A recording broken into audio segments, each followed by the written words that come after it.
Welcome to another edition of Creator News Live. I am so glad you're here. Once again, I have my good friend Paul Gowder on the show, and we always have a good time. And this is going to be a great show because we are talking all about being human in an AI world, which I've been reading all these articles, start of the new year. You know, stuff is happening in the news, Paul, with like Gmail and all this stuff going on. So we are going to dive into that today, but wherever you're watching from, make sure you ask your questions where we are, wherever you're watching from, like YouTube or Facebook, ask those questions. We'll pull them up on screen because we want to make the show all about you. We appreciate you being here. And we've already got our friend Zach Brown saying, hiya, fellas. Hiya, Zach. It is good to see you, my friend. We're going to be in Florida next week. So we'll have to try to see if we can hang out a little bit there. It's always good to see Zach Brown from the Zach Brown Network. Paul Gowder, how are you doing today? I'm good. And I'm going to be completely human today because I'm still trying to get over the flu and this cough. So can AI even cough now? Maybe that'll make us more human today if I just have a coughing fit. I think I could probably take it out into the script. So I think we'll be good. So yeah, thanks for Paul for coming in today. He's always chock full of great information, and we're going to have a great conversation. But I'm going to go ahead and hit go on the podcast machine, and we'll get started because we have a ton of things to talk about. So here we go. Hello, folks. Welcome to Creator News Live. I'm Jeff C., and you're not. And this is the show that keeps you up to date on what's happening in the world of social media and so much more. Have you ever wondered what it really takes to build a community that lasts? Maybe you're trying to figure out how to have deeper connections with your audience instead of just chasing numbers, or maybe you're just looking for a more sustainable way to grow your business without burning out. If any of that sounds familiar, in the right place, because today we are talking with a guest who is an expert at building and nurturing online communities. Long before it was trendy, Paul Gowder has spent the last 25 years growing powwows.com into a trusted home for connection, culture, and conversation. And he's learned a lot along the way. So he's visited hundreds of powwows around North America, and he's been able to capture those events and publish them to millions of viewers on his website and YouTube channel. And having experienced the trials and tribulations of running a successful online community for decades, Paul helps other entrepreneurs navigate successes and pitfalls of building online businesses through his public speaking and consulting services. Today, we're going to be talking about some of the real-world lessons he's learned, practical insights, and what creators should be focusing on as we head into 2026. So sit back, clear your schedule, clear your mind, and get ready for this week's episode of Creator News Live.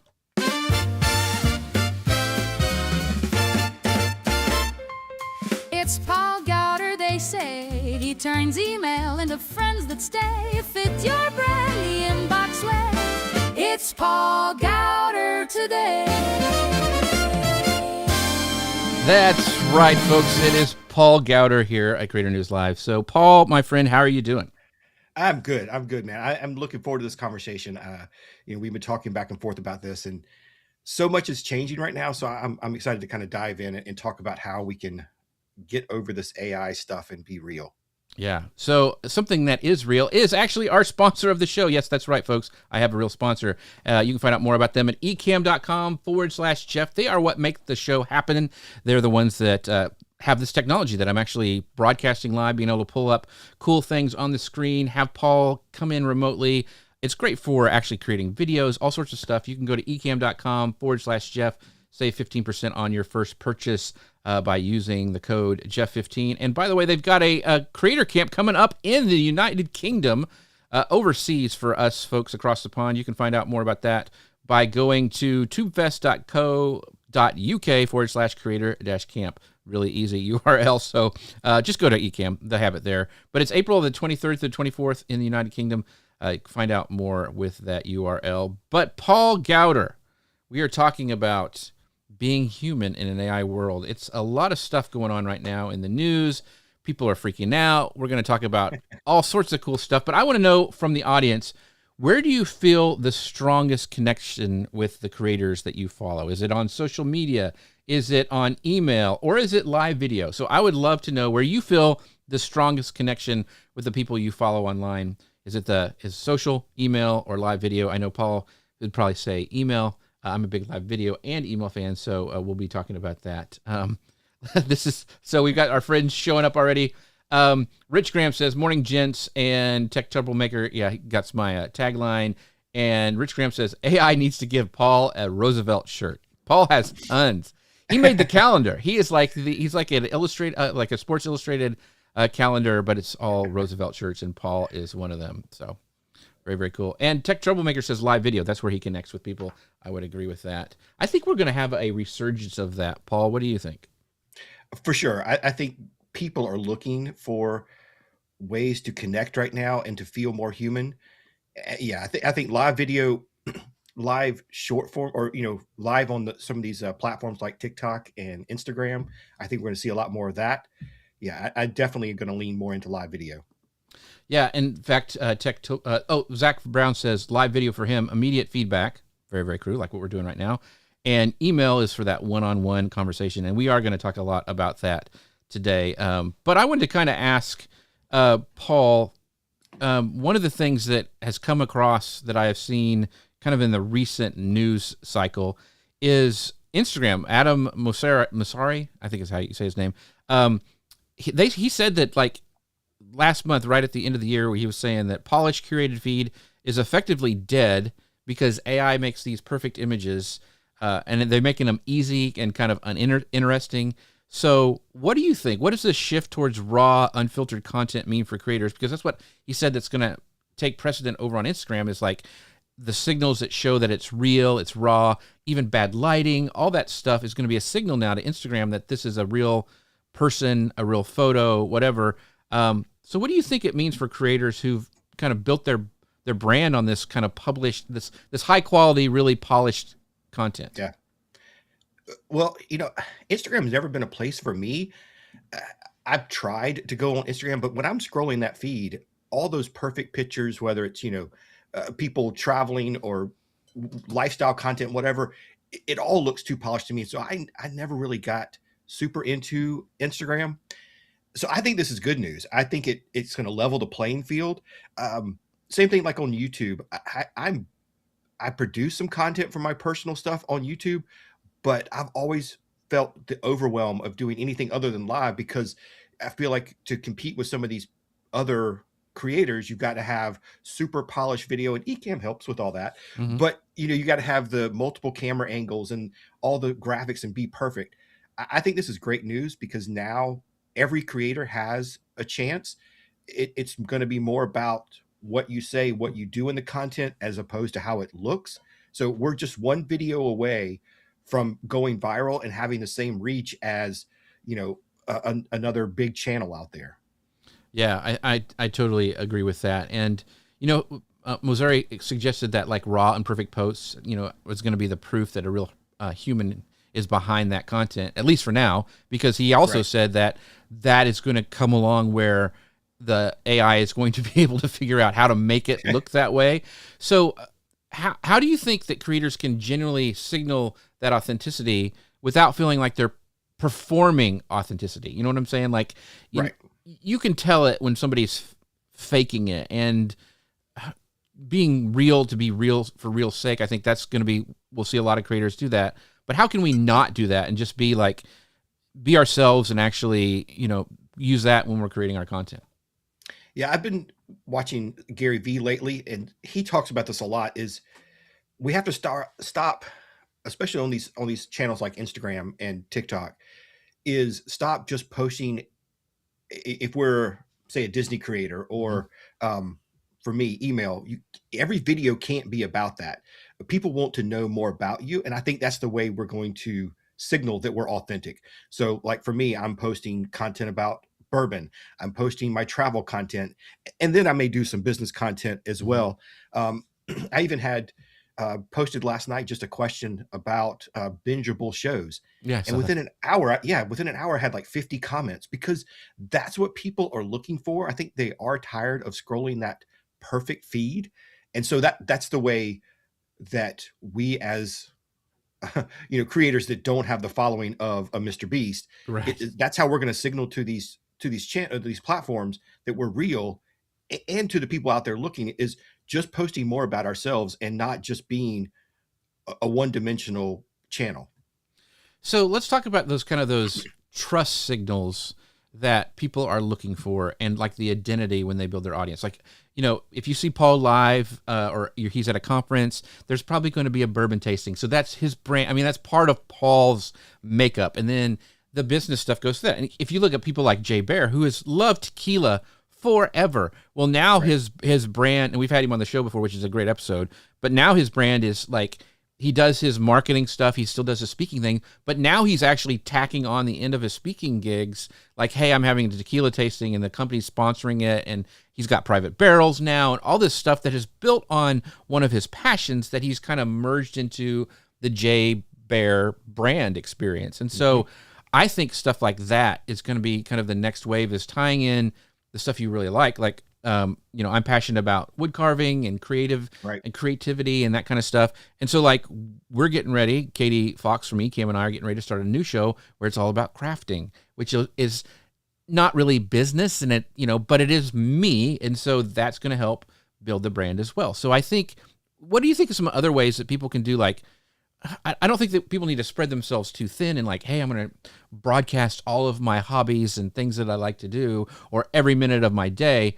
But what should we be doing to move people to know that we are real? I guess those trust signals, Like what do you think those trust signals are that we can do? Like, I think answering comments, I think responding to email, asking questions in your email and then actually responding to those. What are some other ones you think of? Well, first I want to say, like, your new podcast with Katie, I think is brilliant because platforms like Facebook are now rewarding you for just posting good content with the whole content monetization program.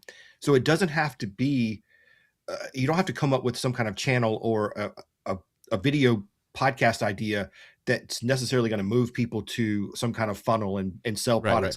Right. Now you're just getting rewarded for building good content. So I think that's really important as we start thinking about content in 2026. But, we're in the relationship business and we have to find ways to tell our story to be relatable. In some of my talks this year at conferences, I told the story about my first day at Boy Scout camp. And the whole point, one of the points for that is to find a way to relate to people in the audience. So after I tell the story, I was like, okay, who's a Boy Scout? Who went to summer camp? So we now have something in common. So when you find me in the hallway afterwards, we have something we can talk about, right? So I think, and that's what you can do by posting your wood carving. There's probably people out there that are wood carvers. Maybe they have a side hustle. Maybe they're wanting to build a business and would have never run across Creator News Live, but they may run across Jeff C., the wood carver, and then they go down this whole other rabbit trail and they buy Ecamm. The next thing you know, they're streaming, Right. So I think that's the thing, is we have to be relatable, tell our story. We don't have to, don't share your location and tell where you're going to be every minute of the day. But yeah, I mean, people want to know, if you're out there doing this, people want to know that I'm into Roosevelt shirts, or, I like bourbon, or I'm going on a Disney cruise. Those little things help build that relationship and build, some kind of relatable aspect of yourself. We have to start telling those stories. And I think an important thing is it needs to be real. You're not doing it for engagement's sake, or you're not telling a certain story, trying to, those sympathy posts or those humble brag posts that we see. You can always tell the people who are fishing, like, hey, hit me in the DMs because I'm going to you're going to be hitting my funnel. I think it's more organic, like you were saying. Like, It's like, I like Ecamm. Here's the stuff. Like, when we're carving, we're going to have our Amazon links for, like, Katie's going to be doing crochet. She's going to have her links that you can buy that stuff and support her that way. I'm going to have the knives that I use and that kind of stuff. Like, that just seems kind of natural. And it's like, you're just helping people with your resources that you have. You're not so much marketing to them to get them into a specific funnel to drive them into, my newsletter, which is going to hit you every week about, a sale that I'm trying to do. That's not what we're doing. So I do want to kind of pivot to email communities. And I mean, you have helped me a lot, become more personal. In fact, I credit any of the growth I've had in email to a lot of stuff that you've taught me, because of like just being real. Like, my emails are they look like they're just sent like from Outlook or from Gmail. There's no artwork. It's just a conversation, which is by design, because I want it to be like that. You feel like you're getting just a friendly email from me. So how can email help creators build that relationship that like those short form social platforms are now struggling with to actually, grow and actually have engagement on. First, I want to say your emails are awesome. And I've heard people tell you that they didn't know it was a newsletter and they thought you were writing directly to them. Mm-hmm. That's the ultimate, right? That's the goal, is that Right. we are doing content in a way that people think we're sending it just to them. But I think you have to change your mindset about email and about community. So many creators and people out there think that community is the platform, and community is not that. There's probably people watching this video now that will never post a comment, may never go into your Facebook group and reply, but they watch the videos, they read your messages, and they still feel a bond and some kind of relationship with you. That is your community. Your community is all these people out here that engage with your content regardless of who they are. And email is one of those places. People that subscribe to your newsletter and read it every week, they feel like they're in your community, but they may never join your Facebook group, right? Mm-hmm. So community first, and really think about that when you write these emails. Talk directly to the person, be personal. Even like my weekly email is, here's our new articles, here's the upcoming powwows, here's the live stream that will be live tonight from Pachanga Powwow in California. Go check it out, powwows.com/live. Now, but yes, I put all that in, but the top of my email I reserve for me, where I can write a personal thing. And sometimes it is, even though it's powwows.com, I'll say, oh, hey, this week I'm heading down to Florida. I'm going to be speaking at Podfest. Kelly's going to go check out the parks and hang out with our daughter. And I'm looking forward to hanging out with friends. We're, might have going to go check out some restaurants. I'm going to put some of that in there, even though it's Mm-hmm. not about powwows, because I'm just telling that story and trying to be personal. And, ask a question. Hey, where are you heading this month? What powwows are you looking forward to? All that kind of stuff gets that engagement. Like Zach said earlier, it's the place where you can have one-on-one conversations, and we have to do the unscalable. Oh, yeah. Somebody told me recently when I was talking about email, they're like, oh my God, you ask questions in an email list with 100,000 people. Are you crazy? I was like, no, that's what's going to set me apart, because I'm not scared to ask people, and then I will reply to them. Now, I have systems and I have help to handle all of that influx, but that's how we set ourselves apart, is doing things that are unscalable. So yeah, if somebody replies to you and wants to continue that conversation, man, that's the ultimate, right? They've given you their time and they want to have that relationship with you. Hit reply and talk to them. Yeah. And so you know how Lou he does this podcast. He always says, hey, my friend, because he wants to have that intimate thing with, like, I'm talking to you. You're the only one I'm in your ear. That's who I'm talking to. I've kind of copied that idea, and I have stopped calling, hey, join my email list. I'm saying join my email community, because that's what I really want to do. Yeah, and I think we all would probably start doing that. Like, hey, sign up, not for my newsletter, or sign up for my email community and join the conversation that we can have, one-on-one together, whatever, and have it that way. Because I think that's what I want people to feel like. It's a community that you join. And by the way, you can join that by going to jeffc.com/news. I probably should call it jeffc.com/community or something. But anyway, just go to jeffc.com/news. And then Tech Troublemaker says, there is a fine line between personal email and a cease and desist letter. That's very true. You got to be careful, because there is a paper trail when you do an email. But and Paul, Dustin says, I need a good bourbon recommendation. You have come to the right place. Actually, Paul is putting out some. What was the new little series you're doing on YouTube?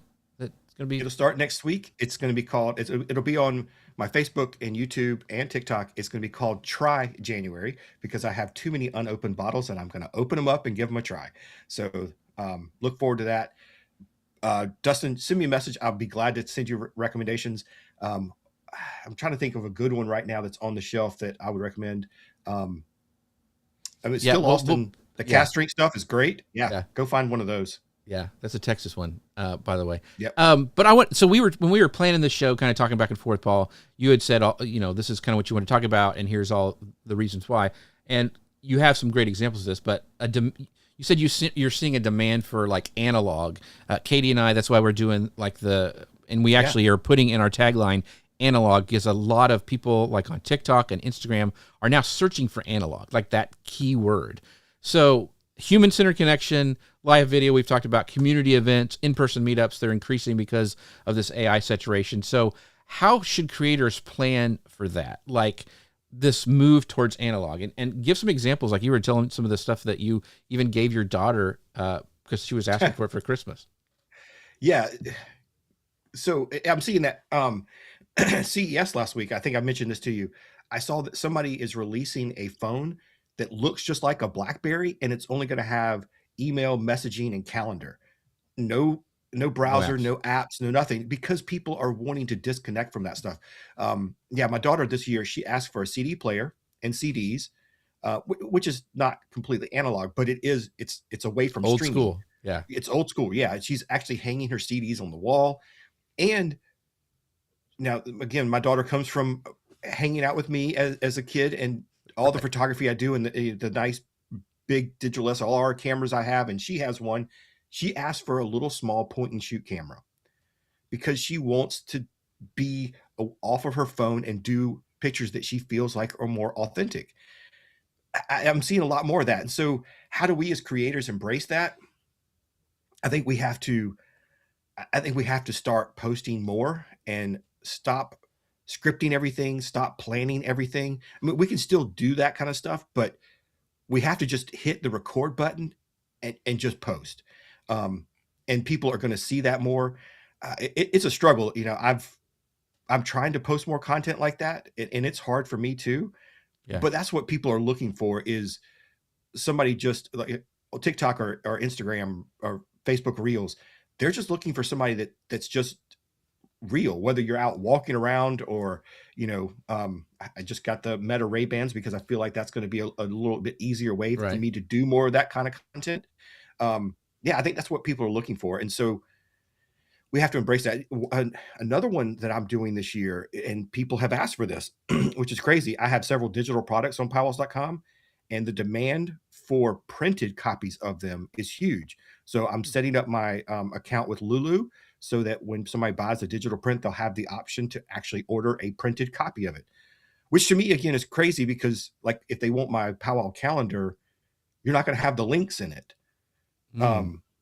Necessarily, right? There's no way to click on a printed version. So, but people don't want that. They want something they can hold in their hand. So yeah, as creators, we have to really think about that and figure out ways to get people outside of the norm. Before we hit record, we were talking about Gmail adding this AI feature. Right. I think it's going to be really helpful. And I like the idea of Outlook or Gmail or something summarizing my email, making sure I don't miss appointments, making sure I follow up with emails. But I also think I think people are going to revolt against it a little bit because they're going to miss that personal connection in their emails. And so, like, if my mom sends me an email asking me about something, if AI just sends me a summary saying, by the way, your mom mentioned so-and-so, I'm not going to want that, right? I want to actually reply and read that message. Yeah. So I think we're going to see, as much as AI is helping us and making things more efficient, I think we're going to see that shift in 2026 of people wanting to be a little bit more isolated from AI and go back to the human. I mean, that's what we're talking about, right? And I think Gmail may be making a mistake here.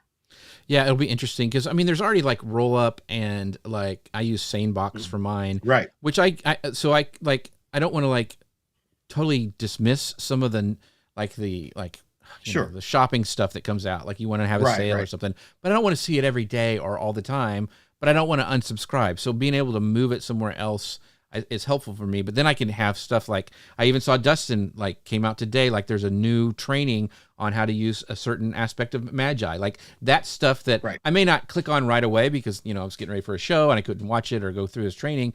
But I know that's there, and I don't want to miss that next time. So that needs to be still in my feed. So I think it's really interesting how that's going to work. Hopefully it won't be too heavy-handed, and the people you want to read, it's still easy to find.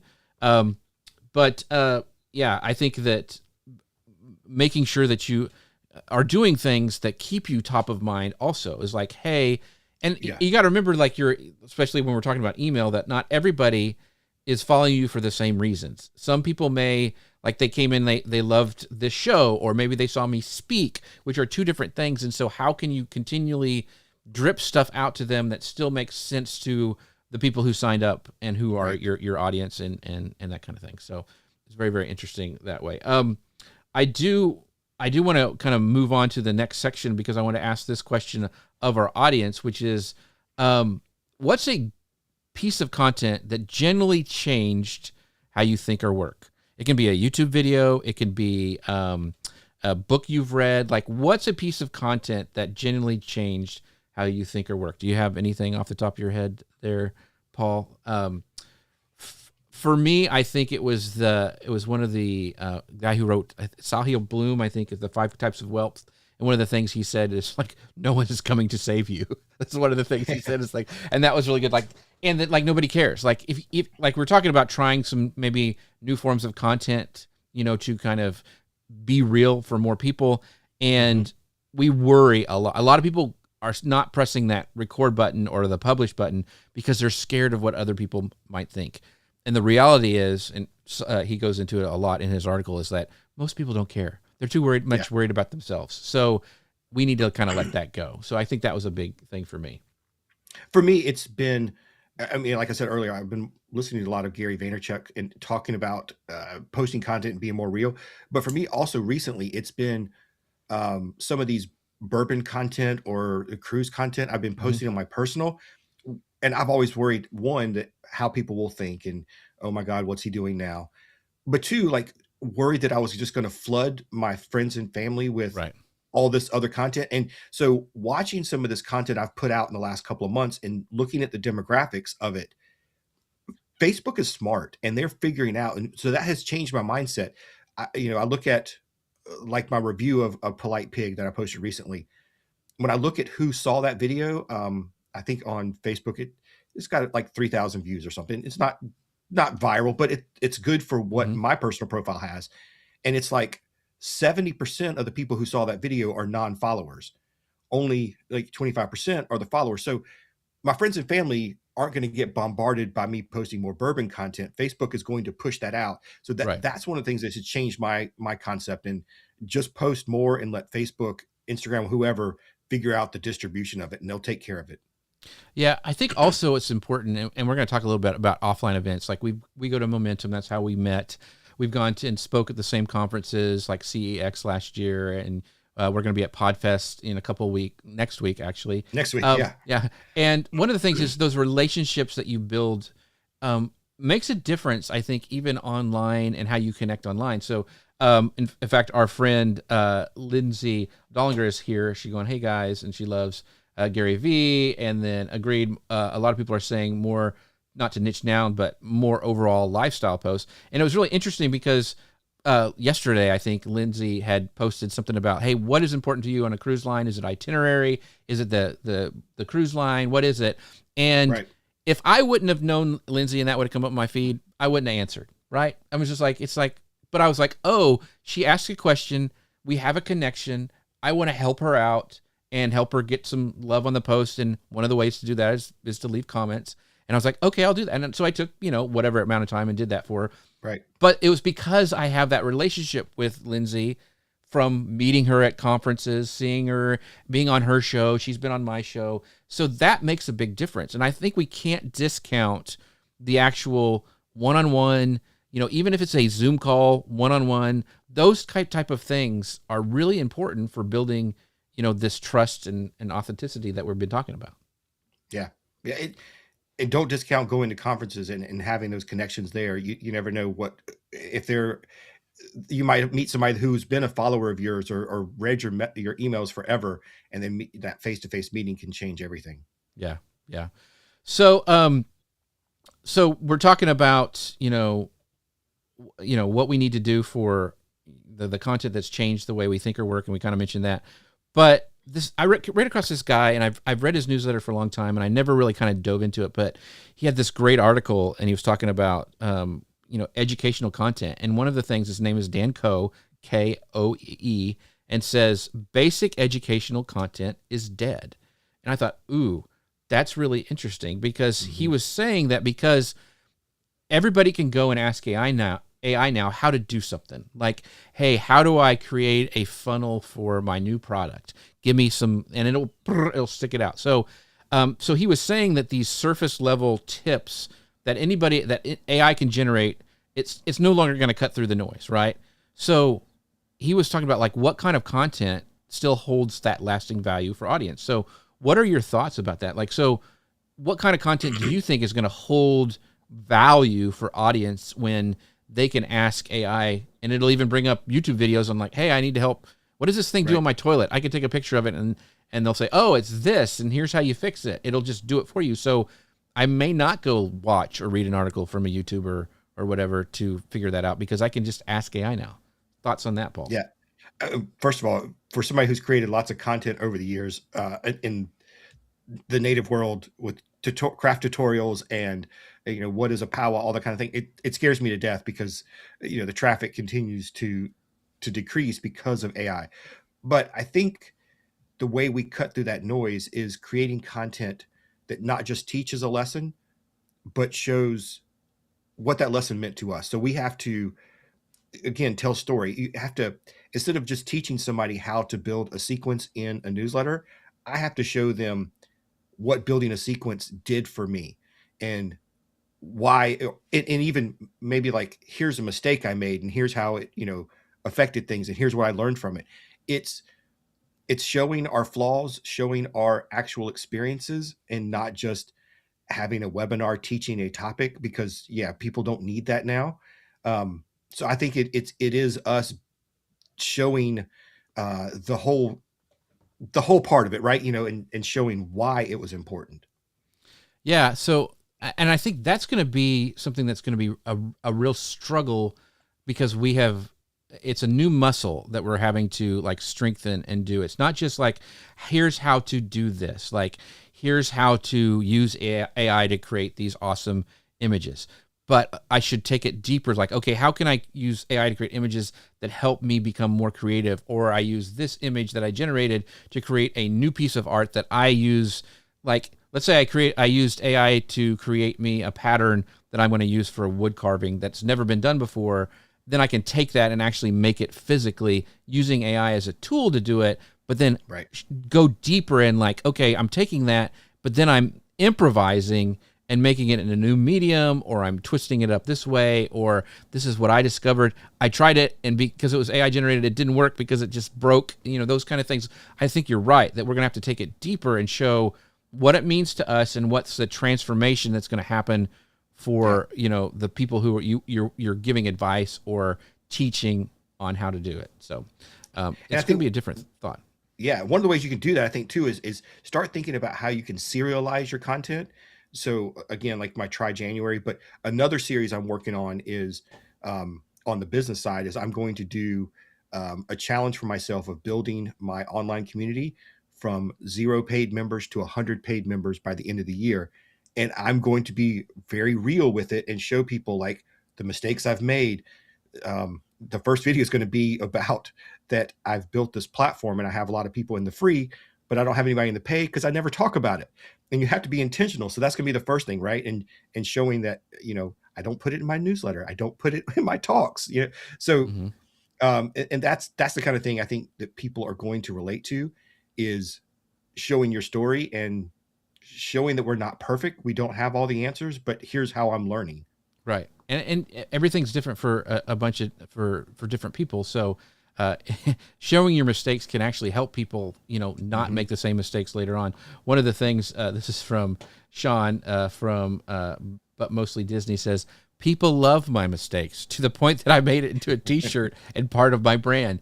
I think that's genius. Like, because you are going through something that people want to get where you're at. And if they see the mistakes you make, that just endears them to you so much more. And I think, like, once again, I'm going to go back to live because I'm going to screw up the way I say things. I'm going to, pronunciate things wrong. And AI can't do that. They can't, it's not going to be able to do these things. It's not going to be able to pull up comments and know that I've seen, Sean at Momentum the last 3 times, Dustin. And, I was back when he used to wear his red V-neck everywhere. Like, I know these people. And so we have this connection. and live just, I think, is a way to bring people together. So I'm going to continue Yeah. to think that's going to just really, really hold value as we move forward. But speaking of value, because this, the surface level stuff won't cut through, and value is shifting from generic takeaways to kind of some of these behavior changing content. Like, we want you to make this change in your behavior because of what we're teaching you. How do you think creators can identify and deliver that deeper value? Like, what signals tell you a piece of content is really and truly impactful? Oh, this is tough. But I think we have to start looking past those vanity metrics and not worrying if our piece of content got 10,000 views or 100,000 views or whatever. I think that's still important to watch and know like what's hitting and what the algorithm loves from you. But now we have to start looking at how it affects other people. And that's tougher on social media, which is why I love email, because when I ask a question or when I put something out and I get replies and people tell me directly in an email because I've built that relationship with them, that's one of the ways that I know that I actually put something out as value. So I think it's important to start asking for feedback more as you build that trust in that relationship, and start watching the open rates, the click through rates, all that kind of stuff. But as I say in some of my talks, replies are greater than a click. So look for ways that you can get feedback. Yeah. So getting feedback is one of the best ways and one of the hardest ways personally to, like, we get really defensive when we get feedback, but that should be a signal for us to really like, okay, that's a thing to learn from and actually become better. It's hard. It's not natural because, our lizard brain jumps up when we start getting attacked. We feel like we have attacked. We have to either fight or run away.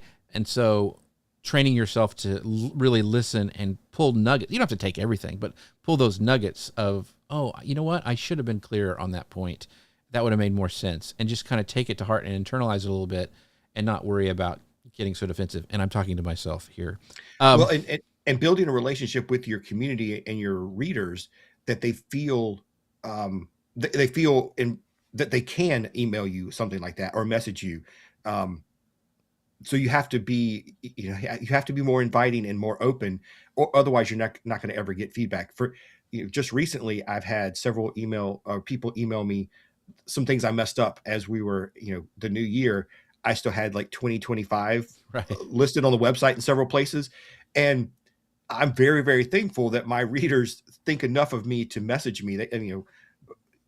If I see a mistake on a website, I don't know that I'm going to message the people from the website and correct them. But I've built enough relationship with folks that they were like, "Hey, Paul, by the way, you need to fix this before other people see it." I'm like, "Oh, thank you." Yeah. That is always good to have friends that are watching your back. One of the things that Dan Coe from this article, once again, I think he's on Substack. That's how I found him. He does really long form articles, but he emphasizes learning how to learn is going to be super important, and that no single skill will save you, but learning quickly matters. And this goes back to, Pat Flynn's book, and we saw him speak about it at Crafted Commerce last year, Lean Learning, which is a great book. So what do you think are some practical routines or mindsets that creators should adopt to stay, adaptable in 2026? I think we do need to realize the mindset now, and us as creators have to do this too. Instead of maybe subscribing to a podcast and listening to every episode, we maybe need to be more selective and go listen to an episode of a podcast that helps you with what you're working on right now. Same thing with YouTube channels. I think when we have a skill, and this is what Pat talked about when we saw him at Craft and Commerce, is if I need to learn how to do something in email, I'm going to go find that, maybe use AI, maybe use whatever, and I'm going to go learn that skill right now. And so we have to think about that and build our content and be prepared for people to not digest every single piece of our content, but they're going to be looking for needs. So I think that's like building content pillars is going to be real important. That's one of the things a lot of SEO people are talking about now, that AI and Google is now looking for a page that I think the example I saw on a video yesterday, like if you are reviewing shoes that you have here's my overall review of shoes, but here's my page on running shoes, here's my page on hiking shoes, here's my page on walking shoes, and they all relate to each other. That's the kind of stuff we have to start building, is these content pillars, so that when people do have a need, they can find that piece of content easily and then see all the other stuff related to it. Because I know for me, I don't subscribe to podcasts and listen to every episode anymore. I don't have the time, because I'm not commuting anymore, but now I'm being very selective on what I listen to. Yeah. And I think for me, and this goes back to learning how to learn, is my thing is to read books, but maybe not in your like marketing niche, or, you know, like for now I'm diving into books on creativity, which got me into, some other types of books and even some fiction novels that I'm reading, all those stuff. That's all goes into your mind that you can share with your audience by coming up with new connections between different things. Like, you're a big Star Wars fan. You could pull stuff because you love Star Wars, and talk about that. Like Mike Alton does a great job in his newsletters where he's a big history buff. And so he'll pull stories from history to teach a lesson about like marketing or branding or something like that, which I find really interesting because I like history too. And so there's a connection that we have in that way as well. So I think thinking about ways and not being scared to waste time on going down some of those paths that interest you, that you can make connections and share with your audience later. I think that's one of the things that it's going to really help moving forward to become more real, more authentic, is finding new ways to combine things up. Like we talk about repurposing all the time, but like repurposing ideas that may be from like one of my clients makes chocolates. So what kind of things about like tempering chocolate could I bring in and share with my audience that would make sense to them, that might teach them something new and something that hasn't been done before? Because given AI's flood of this generic content, like how do you think creators should rethink their content calendars? Like instead of those 5 tips posts and doing some more long form storytelling or analysis, like you do a great job with putting your stuff about. I remember I was reading things that that are offensive that I did not know about to Native Americans, like some terms that have been appropriated and all that stuff. Like that was really great for me because I had no idea, and you had it all in one spot. So how can we create stuff like that in our content and our storytelling analysis, or what say you when we're creating our content? Yeah. I mean, I think some of those videos, like the 5 tips on, eCam or things like that are still good. And I think people will listen. What I'm thinking about, especially on Facebook, is do we remember when we first started posting on Facebook, everybody was posting a picture of what they ate that day. They were posting, hey, by the way, I just went for a walk. Hey, I just went and watched this TV show. I don't think we're going to go back quite to that, but I think we're going to go back to, hey, I stayed up tonight and I watched the latest episode of The Pit, and this scene was really cool and it connected with me because of this. What did you think about it? I think it's that kind of more off the cuff content that we have to start thinking about and posting more, and then mix in our more planned out, more professional type content. Because if we post just the beautiful content, I just don't think it's going to resonate with people. They're going to scroll past it if that's all you post. Yeah, we're going to have to do a pit watch party for season 2 at Podfest, because I think it comes out that week when we're there. It started last night. Oh, it did. Okay, so yeah, I'll see you guys later. I'm out of here. We didn't watch it yet either. Yeah. So here's a great example of taking something and then kind of taking it to the next level or repurposing it and doing something. This is from Sean from But Mostly Disney. He goes, I also ran a contest because I'm a terrible proofreader for folks, and they found his mistakes. So the person who found the most mistakes got a free t-shirt. So that's a genius way of activating your community, getting something done you needed to be done, but also acknowledging, hey, I am a big fat failure at spelling and proofreading. I need your help. So I think that's genius, Sean. Thank you for sharing that. So we talked about value shifting and that kind of things, but I want to know, Paul, what does building this unique point of view look like in practice, especially for like let's say a lot of creators are doing the like, hey, here are 5 tips to do this. those listicles that they used to do. So how can you help creators transition from just doing informational posts to that transformational type of content? You're muted. Sorry, I was having that coughing fit. So I go back to what I was, I'm watching Gary Vee talk about that instead of niching down, you are the niche. And so we have to draw upon what brought us here, how we got here.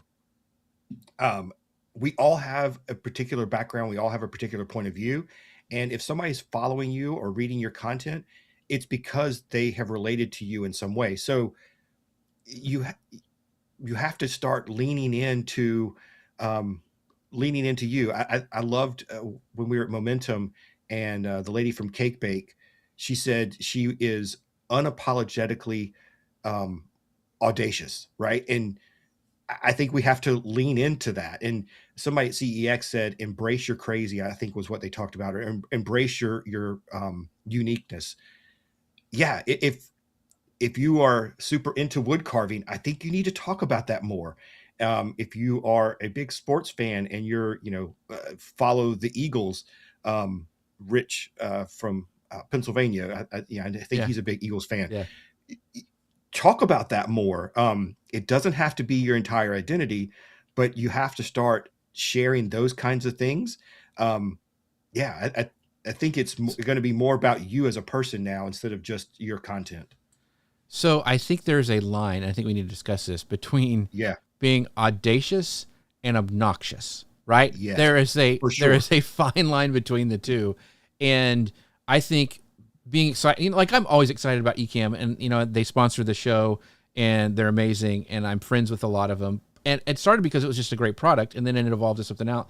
And I think people realize, like, when I go, hey, go to ecamm.com/chef, it's because I genuinely like the product and I genuinely like the people. I like the community. They're great for me on the show. I'm like I said, I'm friends with most all of them, and it's organic. And so I think that's really important for people to see. And hopefully I'm not, obnoxious, maybe a little, because they're a sponsor of the show and I need to mention them. But it's more out of love and then it works for me than just, hey, I'm just like, hey, go to audible.com because I need the money kind of a thing. It's more of like, I really like this product. You should check it out if you haven't before. So that's, I think, one of the things we have to be careful of, is not being obnoxious, but you can be audacious and talk about things that you really, really like. Speaking of Ecamm, that reminded me, I met Brandon Washington at Creator Camp this year. Go follow him on Facebook, because I think he does a really good job of posting about his video production and his, kind of his processes and his workflows, which are brilliant. But he mixes it up with, he's a big LSU fan, so he's posting a lot about LSU football and college football. Go follow him. He does it in such a way that it's really good and engaging, even if you're not an LSU fan, and not being oh my God, another piece of content about college football. Yeah, he's doing a really good job with it. Yeah, he was a great speaker too. That was a lot of fun to see him speak. Yeah. So we're going to talk in this last section about email, community, live video stuff we've kind of touched on a little bit. But I want to know, let me know in the comments wherever you're watching from, because this is really interesting to me, because there's always ones I can find. Are you part of any online community that you actually are active and participate in? Like, not just a stalker, not just like you signed up for this Facebook group and you haven't gone back in, but like one you really participate in. There's a couple for me, like Momentum. I don't dive in there as much as I should, but I usually see all that content. I try to make Lou thing when he does it, and I'm free on Wednesday. Steve Jackson, Saturday, I'm always usually there watching his show about podcasting. It's a live show like this one. I just really like the people there, and I learn something every day. Sean, when I see him stuff, and he's usually doing it at night but mostly Disney. I like to watch his content. He's got a great show. Your stuff, of course, your newsletter from Powwows and On the Go, your personal branding kind of community. And then like Jay Klaus, I'm in his mastermind as well. So those, I mean, there's all sorts of them, but those are kind of the ones that I'm like actively, I think, participating in. What about you, Paul? Are there certain ones that you're...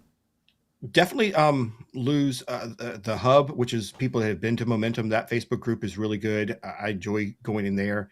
I'm in a couple of Facebook groups from Mediavine, which is the people who provide the advertising and sponsorship for my website. There's a couple of really good community Facebook groups for that. But also, like, so inside of the Mediavine Facebook group, a smaller group of us formed a mastermind. And so over on my own community, we have a place for discussion, and we meet on video every other week. And that has been super, super great for that. It's like 15 of us that we can engage and kind of have cool. discussions and stuff. I love doing that. So think about that too. Like, if you go to conferences or you're engaging with people, don't be afraid to, form your own mastermind or your own little private Facebook group. These things can be super powerful. Yeah, I've been a part of a mastermind with Eric Fisher and Anthony Witt since we went to PodFest San Diego back in 20. We've been doing it for over 10 years. Like, it's almost 15 years now. Every Monday we meet. So don't be scared and go looking for it. And Paul does a great job of this when he goes to conferences. Like, he's got a plan. He's just not showing up like me. He goes and has a plan of who he wants to meet with, conversation he wants to have. So make a plan. Like, when you go to your next conference, like, hey, and it doesn't have to be like, say you're going to be a 10-year or 15-year commitment. You can say, like, hey, let's do it for like 2 months and see if it gels. If not, it's okay to disband. It's not a big deal. But there's a lot of power that comes from meeting together. So on this last section, I wanted to ask you, because of your experience with powwows.com, because it really does, that community shows the enduring power of a community that people really want to be a part of. So in a world where platforms are like noisier, Facebook groups is a mess, a lot of this AI driven stuff is kind of getting crazy. Why is community still a core differentiator for creators, and especially your business, Paul? Community has always been the heart of powwows.com, whether it was in the old days, and Lou and I always reminisce about vBulletin in the old days of forums, or when we moved to Facebook and we have Facebook groups now, or email. Community has always been that thing that continued to bring people back. So again, I think you have to change your mindset of what community is. Community is not a platform. Community is people who feel some type of connection with you and your content. And like recently, I've opened up for powwows.com. We have a Mighty Networks community now. Mm-hmm. And our Facebook group, our Facebook page, 1.6 million followers. Our Facebook group, our main one, 130-ish thousand people. I think we'll hit 300 people on our Mighty Networks community this week, probably. The engagement on that, I'm already seeing, blows away the Facebook group, because Facebook groups were great when they started, and there's still some good ones. Like we just mentioned some good ones, right? But as they get big, you don't get notifications. You don't feel as authentic inside of them. And you'd rather have those 300 highly active members in your group than that big monstrous. Yeah, got it. Yeah, it's been really cool. And so, like, I missed a few days of going into the community when I had the flu and wasn't feeling good, but seeing the app on my phone just like tick, and okay, there's 15 notifications, there's 20 notifications, there's 30 notifications. I'm like, wow, people are still talking and they're having connections. And even the feedback I'm getting, because I've been asking them, because we've only been open 2.5 months, is like, how is this for you? What do you like about it? And everybody that responds is saying, we feel like we're having real conversations here. Mm-hmm. So people are looking for that. Again, the AI, the polished, going back to my daughter, she wants that CD player. And I think it's because she's tired sometimes of just streaming. Yeah. She wants that more tangible feel. And that's what some of these communities can do for you. Yeah, I think that's really true. It's funny because speaking of our community here on to this show, Dustin says, you guys inspired me so much, I'm writing an email to my community right now. So there you go. That's great, Love Dustin.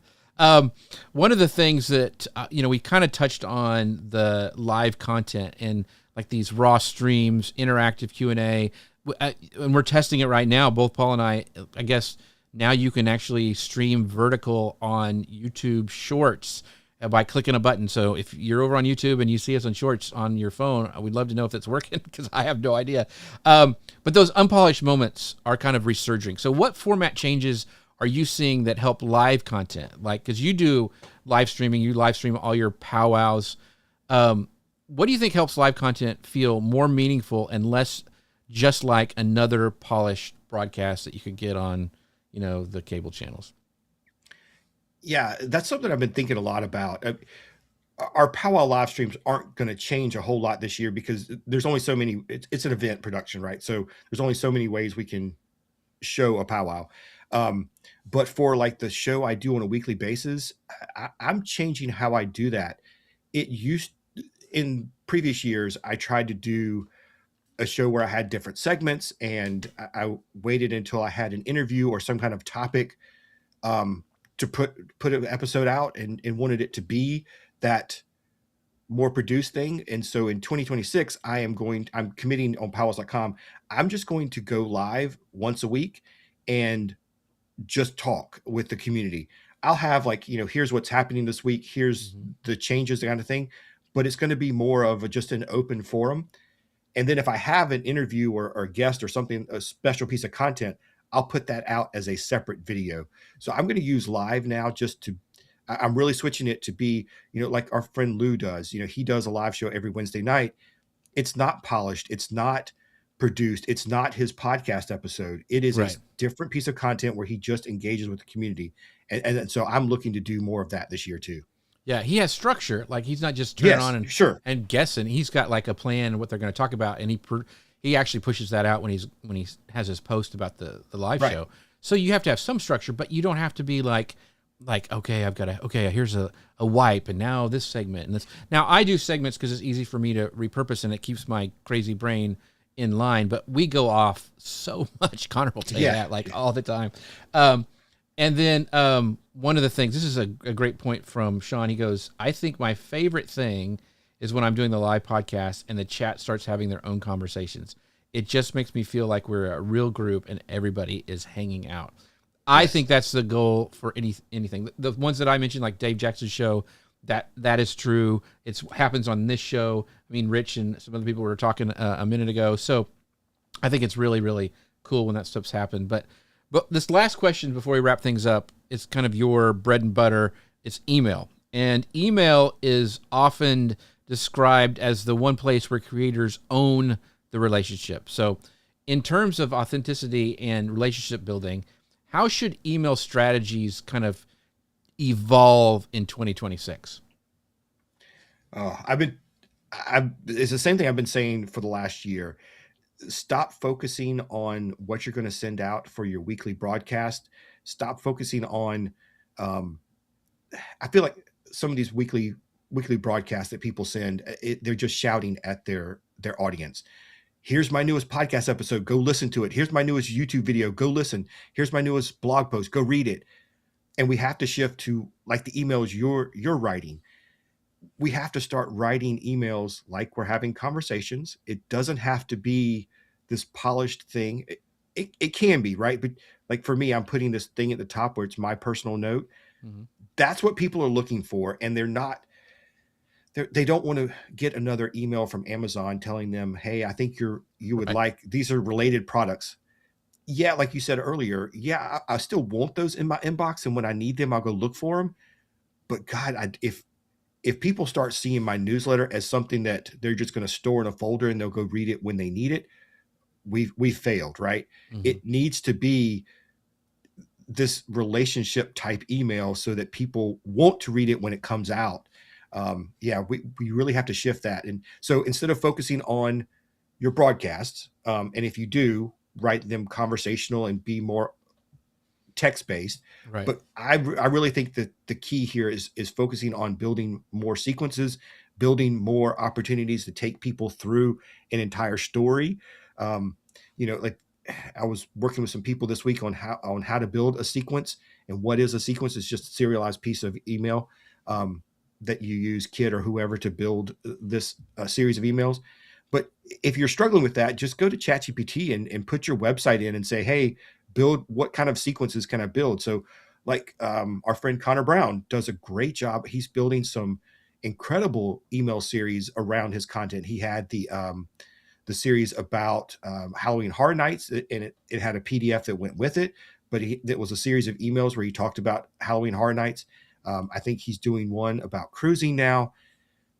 if you can build these things that provide value in a series of emails where you're talking conversationally, where you're telling, hey, here's my experience on a cruise and here's why I think you should do this and this, that's going to be much more engaging and keep readers opening your emails, keeping them in that list more than just shouting at them, I have a new podcast, go listen to it. Yeah. The other thing is, don't be afraid, like we've talked earlier, to ask questions, right? Like Paul does a great job of that. And, it's not overwhelming. Sometimes you won't get any answers, and sometimes you'll get a bunch, and you're like, okay, why did that resonate? So take note of that when it does resonate, and like, okay, what kind of questions or what kind of topics do I need to talk about that is going to activate them like I just did. So that's one of the things Paul taught me, is that don't be scared to ask questions in your email, because people want to talk. They want to tell you what they think. So make sure you guys do that. So this has been awesome, Paul. As always, so much more we could have talked about, but I want to give you a chance to let people know where they can follow you, find you, all the stuff that you have going on. So the floor is now yours. Thanks. So if you are looking to go to your first powwow, they're open to the public. I always tell people this, please go visit. It is a complete cultural immersion, and the public is welcome. So you can check that out over at powwows.com/powwow101. And since I mentioned that I am trying to build my community, go check that out at onthewaycommunity.com. If you want to just know more about me, paulgowder.com is where you can go and learn more about what I'm doing. And if you're at PodFest next week, come find us. I'd love to connect. Yeah, Paul and I both will be there. It's going to be awesome. So for you guys listening, paulgowder.com, Gowder spelled GOWDER.com. So go check him out. And once again, I would love for you guys to sign up we talked about email, for my email, and join the email community we have over there at jeffc.com/news. Good stuff coming this year. I've got some great ideas and articles that are already in the works. So make sure you guys go to jeffc.com/news. And thank you to our sponsor, Ecamm. Find out more of them. You can go to ecamm.com/Jeff. You can save 15% on your first purchase by using code Jeff15. They're amazing. Check them out on Facebook, their groups. They're very, very helpful if you have any questions. And also you can ask me any questions you have as well through my email or wherever. I'll be more than happy to answer those. But ecamm.com/Jeff. Thank you guys so much. Thank you, Rich. Thank you, Sean, Dustin, everybody who stopped by, asked questions. Thank you, Paul, for being here. And we'll see you guys next time. Bye, everybody.